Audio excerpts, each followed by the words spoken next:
விவசாய உற்பத்தி திட்டத்தின் கீழ் செயல்படுத்தப்படும் திட்டங்களின் முன்னேற்றம் குறித்து மதிப்பீடு செய்வதற்காக மத்திய மாகாண ஆளுநர் பேராசிரியர் SBS அபேகோன் மாத்தளை மாவட்டத்திற்கு விஜயம் மேற்கொண்டுள்ளார். உலக வங்கியின் உதவியுடன் செயல்படுத்தப்படும் திட்டங்கள் அவற்றில் நிலவும் குறைபாடுகளை கேட்டறிந்துள்ளார். வெளிநாடுகளுக்கு ஏற்றுமதி செய்யப்படும் பழ வகைகள், மரக்கறி வகைகள் உள்ளிட்டவற்றின் ஏற்றுமதியை அதிகரிப்பது குறித்தும் இதன்போது கவனம் செலுத்தப்பட்டுள்ளது.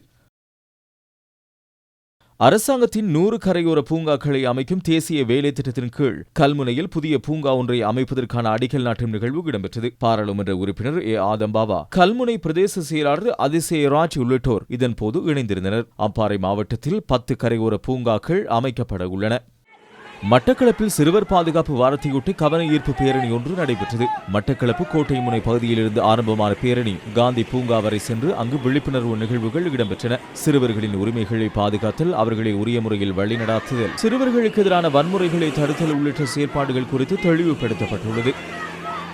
வெள்ளப்பெருக்கினால் பாதிக்கப்பட்ட பாலமுனை பிரதேச மக்களின் பிரதான விவசாய நிலத்திற்கான பாதையான அரசடி கீழ்வீதி 9.5 மில்லியன் ரூபாய் செலவில் புனரமைக்கப்பட உள்ளது. கிழக்கு மாகாண வீதி அபிவிருத்தி அதிகார சபையினால் 110 மீட்டர் நீளமான கொங்கிரீட் வீதி அமைக்கப்பட உள்ளது. அதற்கான ஆரம்ப நிகழ்வு பாராளுமன்ற உறுப்பினர் ஆதம்பாவா தலைமையில் இன்றைய தினம் இடம்பெற்றது.